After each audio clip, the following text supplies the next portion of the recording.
आज अपन पढ़ेंगे स्वामी विवेकानंद तथा रामकृष्ण मिशन के बारे में। तो देखिए, शुरुआत करते हैं अपन। रामकृष्ण परमहंस, दूसरा नाम है गदाधर चट्टोपाध्याय। दूसरा नाम क्या है? गदाधर चट्टोपाध्याय। रामकृष्ण परमहंस कलकत्ता में दक्षिण में स्थित काली मंदिर के पुजारी थे। कौन थे? दक्षिणी श्वेश्वर में स्थित काली मंदिर के पुजारी थे रामकृष्ण परमहंस। उन्होंने काली माता, कृष्ण, ईसा मसीह और बुद्ध के दर्शन किए। तो उन्होंने काली माता है, कृष्ण है, ईसा मसीह है, बुद्ध के क्या किए थे? दर्शन किए थे। उनका वास्तविक नाम था गदाधर चट्टोपाध्याय। रामकृष्ण परमहंस की पत्नी शारदामणि थी। पत्नी क्या नाम था? शारदामणि। आगे देखिए, रामकृष्ण परमहंस एकेश्वरवाद और मूर्ति पूजा में विश्वास रखते थे। तो रामकृष्ण परमहंस वे एकेश्वरवाद में विश्वास रखते थे, यानी और मूर्ति पूजा में विश्वास रखते थे। वे भारतीय धर्म और संस्कृति में पूर्ण आस्था रखते थे। वे भारतीय धर्म है और संस्कृति में क्या पूर्ण आस्था रखते थे, परंतु अन्य सभी धर्मों को भी सत्य मानते थे। वो भारतीय धर्म और संस्कृति में पूर्ण आस्था रखते थे, परंतु अन्य सभी धर्मों को भी वो सत्य मानते थे।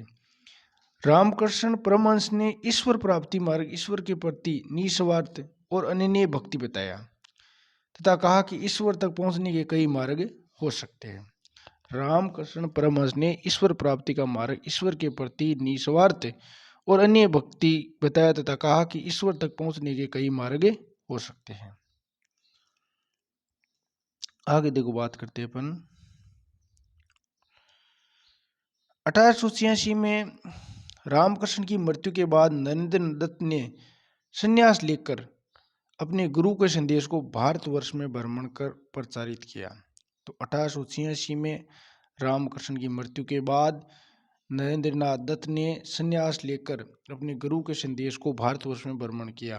तो ये आ गया यहाँ पर 1886 में नरेंद्रनाथ दत्त, जो स्वामी विवेकानंद के नाम से जाने जाते हैं ये। और आगे देखिए, रामकृष्ण परमहंस ने दीक्षा प्राप्त करने के बाद नरेंद्रनाथ विविधानंद, यानी इसने क्या है, रामकृष्ण परमहंस ने दीक्षा प्राप्त करने के बाद नरेंद्रनाथ विविधानंद के नाम से जाने लगे। यानी जैसे ही उन्होंने दीक्षा प्राप्त की, उसके बाद में विविधानंद के नाम से वो जाने गए। स्वामी विवेकानंद का दूसरा नाम है नरेंद्रनाथ। अब देखिए, आगे अपन बात करते हैं इनकी। स्वामी विवेकानंद 1863 से 1902 तक के, जन्म 63 में और मृत्यु 1902 में। दक्षिणेश्वर के स्वामी के नाम से प्रसिद्ध रामकृष्ण परमहंस इसका गुरु था। और 1834 से लेकर 1886 तक रहा ये रामकृष्ण परमहंस, और मृत्यु 86 में हो गई थी रामकृष्ण परमहंस की। और उसके शिष्य थे। विवेकानंद का वास्तविक नाम था नरेंद्रनाथ। ये क्वेश्चन पूछा गया है, नरेंद्रनाथ स्वामी विवेकानंद का वास्तविक नाम था। आगे बात करते हैं अपने। स्वामी विवेकानंद का जन्म 12 जनवरी 1863 में कलकत्ता में हुआ था। कलकत्ता कहाँ है? पश्चिम बंगाल में। तो 12 जनवरी 1863 में हुआ था। इनके पिता का नाम था विश्वनाथ दत्त। पिता का क्या नाम था? विश्वनाथ दत्त। और माता का नाम था भुवनेश्वरी। माता का क्या नाम था? भुवनेश्वरी। अब आगे बात करते हैं अपन। देखिए, नरेंद्रनाथ 11 सितंबर 1893 को अमेरिका में शिकागो शहर में कोलंबस हॉल में आयोजित विश्व धर्म सम्मेलन में भाग लिया। ये क्वेश्चन बहुत बार पूछा गया। और शून्य पर उन्हें व्याख्यान दिया था। तो 11 सितंबर 1893 को अमेरिका के शिकागो शहर में कोलंबस हॉल में एक विश्व धर्म सम्मेलन हो रहा था, उसमें उन्होंने भाग लिया था। उन्होंने अपना व्याख्यान है शून्य पर व्याख्यान दिया था। इस समय में यानी इस सम्मेलन में जाने से पूर्व नरेंद्रनाथ ने खेतड़ी महाराजा अजीत सिंह, ये पूछा गया है, खेतड़ी के महाराजा अजीत सिंह ने सुझाव पर नाम बदलकर स्वामी विवेकानंद रख दिया था। तो खेतड़ी के महाराजा अजीत सिंह के सुझाव पर उन्होंने अपना नाम है विवेकानंद रखा था। अब देखिए, शिकागो सम्मेलन में स्वामी जी के भाषण के बारे में न्यूयॉर्क हेराल्ड ने लिखा है। तो शिकागो सम्मेलन में स्वामी जी के भाषण के बारे में न्यूयॉर्क हेराल्ड ने क्या लिखा है विवेकानंद निस्संदेह धर्म संसद में महानतम व्यक्ति है। जो ये अखबार है न्यूयॉर्क हेराल्ड है, उसने लिखा है कि विवेकानंद निस्संदेह धर्म संसद के महानतम व्यक्ति है। उनको सुनने के बाद हमें लगता है कि भारत जैसे ज्ञान संपन्न देश में अपने धर्म प्रचार भेजना कितनी मूर्खतापूर्ण है। तो भारत जैसे ज्ञानी है उसमें धर्म प्रचार को भेजना कितना मूर्खतापूर्ण है। आगे बात करते हैं अपन।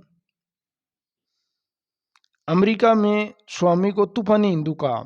क्या कहा? जब उसने भाषण दिया तो सब उनके प्रति आकर्षित हो गए थे, तो तूफानी हिंदू उसको कहा। स्वामी जी नवंबर 1894 में न्यूयॉर्क अमेरिका में वेदांत सभा यानी वेदांत सोसाइटी की स्थापना की। तो ये पूछा गया है कि वेदांत सोसाइटी की स्थापना है वो कब की? 1894 में। और किसने की? स्वामी विवेकानंद ने वेदांत सोसाइटी की। आगे बात करते देखिए 5 मई 1897 के दिन अमेरिका से वापस आकर 5 मई 1897 के दिन अमेरिका से वापस आकर वेलूर यानी कलकत्ता में स्वामी विवेकानंद रामकृष्ण मिशन की स्थापना की। तो आपको ये क्वेश्चन बहुत बार पूछा गया है कि रामकृष्ण मिशन की स्थापना स्वामी विवेकानंद ने कब की? तो 5 मई 1897 में। और कहाँ पर की थी? वेलूर कलकत्ता में की थी। अब बात करते अपन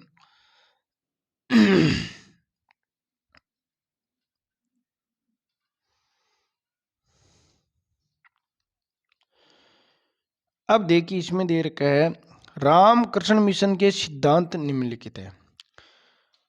शुद्ध वैदिक सिद्धांत में विश्वास, यानी रामकृष्ण मिशन के सिद्धांत है कि शुद्ध वैदिक सिद्धांत में विश्वास करते थे। मनुष्य का उच्चतम आध्यात्मिक विकास करना, तो आध्यात्मिक विकास में मनुष्य का होना चाहिए। विज्ञान एवं तकनीक के आधुनिक विकास को स्वीकृति, विज्ञान और तकनीक के आधुनिक विकास को स्वीकृति दी। मूर्ति पूजा का विरोध नहीं किया था उन्होंने, ये उनकी सिद्धांत है। आगे बात करते हैं अपन रामकृष्ण। देखो रामकृष्ण मिशन ने, ये क्या हो गया? रामकृष्ण मिशन ने कलकत्ता में वेलूर अल्मोड़ा के मायावती नामक स्थानों पर मठ खोले थे। तो उन्होंने रामकृष्ण मिशन ने कलकत्ता में वेलूर और अल्मोड़ा के मायावती नामक स्थानों पर मठ खोले। मायावती मठ 1899 में स्थापित हुए थे। रामकृष्ण मिशन का पंजीकरण सोसाइटी रजिस्ट्रेशन एक्ट के तहत 4 मई 1909 को हुआ था। तो रामकृष्ण मिशन का पंजीकरण सोसाइटी रजिस्ट्रेशन एक्ट के तहत 4 मई 1909 को हुआ। उसका ध्येय वाक्य आत्मनो मोक्षार्थम जगत हिताय। उसका ध्येय वाक्य क्या है? आत्मनो मोक्षार्थम जगत हिताय था। अब बात करते हैं अपन 1899 में विवेकानंद दूसरी बार अमेरिका गए। 1899 में विवेकानंद दूसरी बार अमेरिका गए तथा सैन फ्रांसिस्को और लॉस एंजिल्स में वेदांत सभा स्थापित की। तो 1899 में विवेकानंद दूसरी बार कहाँ गए थे? अमेरिका। ये क्या हो गया? देखो दूसरी बार वो कहाँ गए? अमेरिका गए थे। देखिए अब ये क्या हो गया? 1 मिनट दोस्तों। तो देखिए एक बार इसको दोबारा देखिए आप कि 1899 विवेकानंद दूसरी बार अमेरिका गए और सैन फ्रांसिस्को और लॉस एंजिल्स में वेदांत सभा स्थापित की। तो सैन फ्रांसिस्को है वो अमेरिका में, लॉस एंजिल्स भी अमेरिका में, वहाँ पर क्या है उन्होंने वेदांत सभा की स्थापना की सैन फ्रांसिस्को और लॉस एंजिल्स में। और तथा कैलिफोर्निया में शांति आश्रम स्थापित किया। तो कैलिफोर्निया में शांति आश्रम स्थापित किया और 1900 में पेरिस में धर्म के इतिहास के सम्मेलन में भाग लिया। तो 1900 में पेरिस में धर्म के इतिहास में उन्होंने सम्मेलन भाग लिया। 1901 में वे भारत वापस आए थे। स्वामी विवेकानंद ने 2 समाचार पत्रों का संपादन किया। पहला अंग्रेजी भाषा में प्रबुद्ध भारत। तो पहला अंग्रेजी भाषा में कौन सा लिखा? प्रबुद्ध भारत। दूसरा बंगाली में उद्बोधन यानी प्रबोधनी प्रबुद्ध भारत। तो दूसरा देखो ये, इसको दोबारा देख लीजिए, बहुत इंपॉर्टेंट है यहाँ पर ये कि पहला अखबार है प्रबुद्ध भारत, दूसरा बंगाल में उद्बोधन प्रबोधनी प्रबुद्ध भारत जुलाई 1886 में प्रकाशित हो रहा था। विवेकानंद ने न्यू हिंदुइज्म पुस्तक लिखी थी, तो पुस्तक का नाम है न्यू हिंदुइज्म पुस्तक। स्वामी विवेकानंद ने मैं समाजवादी हूँ, ऐसा उन्होंने बोला था कि मैं समाजवादी हूँ नामक पुस्तक भी लिखी थी। ज्ञान योग, कर्म योग, राजयोग नामक पुस्तक भी लिखी थी उन्होंने। ज्ञान योग है, कर्म योग है, राजयोग है, ये पुस्तकें लिखी थी। स्वामी विवेकानंद की मृत्यु 4 जुलाई 1902 में हुई थी। आगे बात करते हैं स्वामी विवेकानंद के विचार। स्वामी विवेकानंद ने मूर्ति पूजा, बहुदेववाद का समर्थन किया। उन्होंने ईश्वर को साकार और निराकार दोनों रूप में माना। तो मूर्ति पूजा, बहुदेववाद का समर्थन किया। उन्होंने ईश्वर को साकार निराकार दोनों रूप में माना। विवेकानंद ने विश्व के अन्य स्थानों पर संपर्क खो देने के कारण भारतीयों की आलोचना की। और विवेकानंद ने खेतड़ी महाराजा को लिखा कि प्रत्येक कार्य उपहास, विरोध एवं स्वीकृति इन तीनों व्यवस्थाओं में से गुजरता है। तो विवेकानंद ने क्या है, खेतड़ी महाराजा को लिखा कि प्रत्येक कार्य उपहास, विरोध और स्वीकृति इन तीनों व्यवस्थाओं से गुजरता है। स्वामी जी नवीन हिंदूवाद के प्रणेता थे। आगे देखिए, उन्होंने हिंदू नेपोलियन कहा जाता है, उसे क्या कहा जाता है, हिंदू नेपोलियन। आगे बात करते हैं अपन, देखिए भारतीय धर्म के पतन पर स्वामी जी ने कहा कि हमारे धर्म रसोई घर है और हमारे भगवान खाना बनाने के बर्तनों में है। ये बात की थी स्वामी विवेकानंद जी ने कि हमारा धर्म रसोई घर में है और हमारा भगवान खाना बनाने के बर्तनों में है। स्वामी जी विवेकानंद ने कहा कि जब तक देश में लाखों लोग भूखे तथा अज्ञानी है, मैं इसे प्रत्येक व्यक्ति को देशद्रोही समझूंगा जिन्होंने उनकी मेहनत की कमाई से शिक्षा ग्रहण की पर उनकी परवाह नहीं करते हैं। आगे बात करते अपन, विवेकानंद ने यह भी कहा कि मेरे बंधुओं, ये मत भूलो, निचले वर्ग के लोग, गरीब, अशिक्षित, मोची, सफाई करने वाले तुम्हारी ही हाड़ मांस है, तुम्हारा ही बांधव है और तुम्हारी क्या बांधव है। अब देखो आगे बात करते हैं अपन, ये हुई स्वामी विवेकानंद की बातें पूरी। अब देखो ये इधर हो गया ना पूरा। अब देखिए ये कौन सा आ गया इसमें हाँ, अब देखो स्वामी विवेकानंद की कहानी यहाँ पर पूरी होती है। अब बात करते हैं अगले धर्म की अपन, थियोसॉफिकल सोसाइटी। थियोसॉफिकल सोसाइटी की, तो देखिए इसकी अपन बात करेंगे। थियोसॉफिकल सोसाइटी, थियोसॉफिकल शब्द का सर्वप्रथम प्रयोग अलेक्जेंड्रिया के दार्शनिक एमोनियस ने 3री शताब्दी में किया था। तो थियोसॉफिकल शब्द का सर्वप्रथम प्रयोग किसने किया, अलेक्जेंड्रिया के दार्शनिक एमोनियस ने 3री शताब्दी में किया था। थियोसॉफिकल शब्द ग्रीक भाषा के थियोस और सोफिया से बना है, यानी थियोसॉफिकल शब्द ग्रीक भाषा के थियोस और सोफिया से बना है, जिसका अर्थ था ईश्वर का ज्ञान। आगे देखिए बात करते हैं अपन, थियोसॉफिकल सोसाइटी ब्रह्म विद्या सोसाइटी की स्थापना मैडम HP ब्लावात्स्की। तो देखो थियोसॉफिकल सोसाइटी ब्रह्म विद्या सोसाइटी की स्थापना मैडम HP ब्लावात्स्की रूसी तथा कर्नल HS आलकॉट यानी अमेरिका ने 1875 में न्यूयॉर्क में की थी। तो तथा कर्नल HS आलकॉट अमेरिकी ने 1875 में न्यूयॉर्क में की थी। 1879 में भारत में आए थे। तो देखो न्यूयॉर्क में की और 1879 में वो भारत आए और प्रारंभ में सदस्यों की संख्या कितनी थी, 16 थी। 1886 में थियोसॉफिकल सोसाइटी का अंतर्राष्ट्रीय कार्यालय RDR यानी मद्रास में खोला गया था। RDR कहाँ पर है, मद्रास में, और ये खोला गया था। अब देखो बात करते हैं अपन थियोसॉफिकल सोसाइटी ने धर्म को समाज सेवा का माध्यम बनाया एवं धार्मिक मातृत्व भाव का विकास किया। थियोसॉफिकल सोसाइटी ने धर्म को समाज सेवा का माध्यम बनाया एवं धार्मिक के मातृभाव का विकास भी उन्होंने किया था।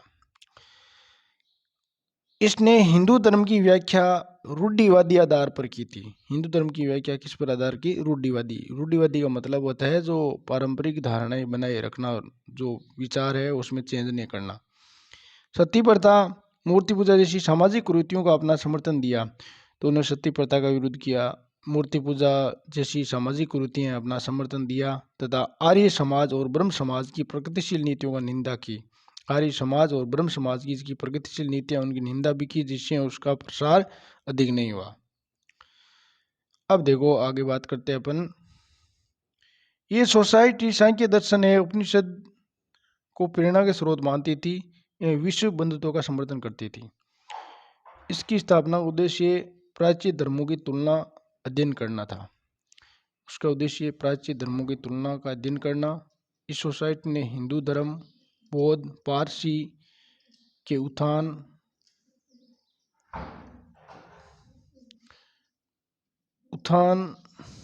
और देखिए उत्थान के लिए प्रयत्न करना था। आगे बात करते हैं अपन। थियोसॉफिकल यानी ब्रह्म विद्या हिंदू धर्म के आध्यात्मिक दर्शन, कर्म सिद्धांत तथा आत्मा के पुनर्जन्म सिद्धांत का समर्थन करती है। इस सोसाइटी ने भारतीयों में राष्ट्रीय गौरव की भावनाओं को विकसित किया। एनी बेसेंट 1889 में श्रीमती एनी बेसेंट सोसाइटी की सदस्य बनी 89 में, और 46 वर्ष की नहीं सॉरी भाई 46 वर्ष की आयु में 1893 में भारत आई।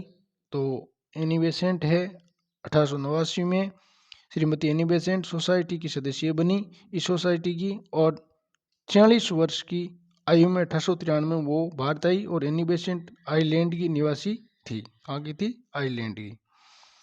अब एनी बेसेंट के बारे में और बात करते हैं अपन। तो देखिए 1907 में आलकोट की मृत्यु, तो आलकोट की मृत्यु हो गई 1907 में। उसके बाद में एनी बेसेंट है थियोसॉफिकल सोसाइटी क्या बनी? अध्यक्ष। ये क्वेश्चन इंपॉर्टेंट है। एनी बेसेंट 1898 में बनारस में सेंट्रल हिंदू स्कूल की स्थापना की। ये भी इंपॉर्टेंट है। एनी बेसेंट ने 1898 में बनारस है उसमें सेंट्रल हिंदू स्कूल की स्थापना की थी, जो 1916 में मदन मोहन मालवीय के प्रयत्नों से बनारस हिंदू विश्वविद्यालय बना था। तो 1916 में मदन मोहन मालवीय के प्रयत्नों से बनारस में हिंदू विश्वविद्यालय बना, जिसे सर्वप्रथम केंद्रीय विश्वविद्यालय घोषित किया गया था। तो सर्वप्रथम जिसे कौन सा विश्वविद्यालय? केंद्रीय विश्वविद्यालय घोषित किया।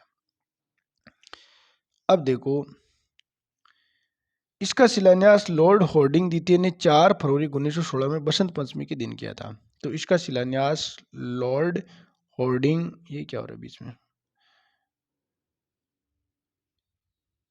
एक मिनट भाई ये अटक गया यहाँ पर। तो देखो इसका शिलान्यास लॉर्ड हॉर्डिंग ने 4 फरवरी 1916 में बसंत पंचमी किया। एक बार पुनः देखिए इसको, ये पूरा पढ़ लीजिए आप कि 1916 में मदन मोहन मालवीय के प्रयत्नों में बनारस में हिंदू विश्वविद्यालय बना था 1916 में, और जिसका सर्वप्रथम केंद्रीय विश्वविद्यालय घोषित किया गया था। इसका शिलान्यास लॉर्ड हार्डिंग द्वितीय ने 4 फरवरी 1916 में बसंत पंचमी के दिन किया था। तो 4 फरवरी 1916 में बसंत पंचमी के दिन किया था। मालवीय ने भारतीय विश्वविद्यालय में धार्मिक शिक्षा के लिए प्रबल रूप से वकालत की। तो मालवीय ने भारतीय विश्वविद्यालय की धार्मिक शिक्षा के लिए प्रबल उन्होंने वकालत भी की थी। आगे अपन बात करते हैं। एनी बेसेंट ने 1918 में अडियार में राष्ट्रीय विश्वविद्यालय की स्थापना की। तो एनी बेसेंट ने 1918 में अडियार में राष्ट्रीय विश्वविद्यालय की स्थापना भी की थी। अब है रूढ़िवादी हिंदू संगठन। देखिए इसकी अपन बात करते हैं रूढ़िवादी हिंदू संगठन की। तो धर्म सभा, इसकी स्थापना 1830 में राधाकांत देव ने की थी। इसकी स्थापना 1830 में किसने की थी? राधाकांत देव ने की थी। इसने सती प्रथा समाप्त करने का विरोध किया। उन्होंने सामाजिक धार्मिक मामलों में यथास्थिति बनाए रखने की वकालत भी की थी। और भारत धर्म महामंडल, ये पौराणिक हिंदू धर्म समर्थक हिंदू संगठनों का अखिल भारतीय शीर्षक संगठन था। तो ये पौराणिक हिंदू धर्म समर्थक हिंदू संगठनों का अखिल भारतीय शीर्षक संगठन था। अब देखिए बात करते हैं अपन। इसकी स्थापना पंडित दीनदयाल शर्मा ने 1887 में हरिद्वार में की। इसका मुख्यालय वाराणसी में है। मदन मोहन मालवीय इस संगठन के से जुड़े हुए थे। तो इसकी स्थापना पंडित दीनदयाल इसकी स्थापना पंडित दीन दयालु शर्मा ने 1887 में हरिद्वार में की थी और मुख्यालय यहाँ पर वाराणसी में, और मदन मोहन मालवीय इस संगठन से जुड़े हुए थे। इसका लक्ष्य एकजुट होकर सनातन धर्म की रक्षा के लिए कार्य करना था। इसका काम क्या था कि एकजुट होकर सनातन धर्म की रक्षा करना था। आर्य समाज में प्रत्युत्तर देने के लिए इसका गठन किया गया था और रूढ़िवादी शिक्षित हिंदुओं का संगठन था ये। और आगे देखो, मुस्लिम लीग का विरोध करना उसका उद्देश्य था और सनातन धर्म सभा, धर्म महापरिषद, धर्म महामंडली का 1902 में से विलय हो गया था। दीन दयालु शर्मा 1899 में दिल्ली में हिंदू कॉलेज की स्थापना की। 1899 में दिल्ली में हिंदू कॉलेज की स्थापना की। सनातन धर्म सभाएं भी इसी धर्म महामंडल की उपशाखाएं थी और सनातन धर्म सभा की स्थापना मदन मोहन मालवीय ने हरिद्वार में भी की थी। आगे देखो, बात करते हैं अपन। दक्षिणी भारत में धर्म महापरिषद और बंगाल में धर्म महामंडली की स्थापना हुई। तो दक्षिणी भारत में धर्म महापरिषद और बंगाल में धर्म महामंडली की भी स्थापना हुई थी। तो देखिए, ये अपन पूरा कर लिया है। तो अब आगे और भी वीडियो आता रहेगा। धन्यवाद।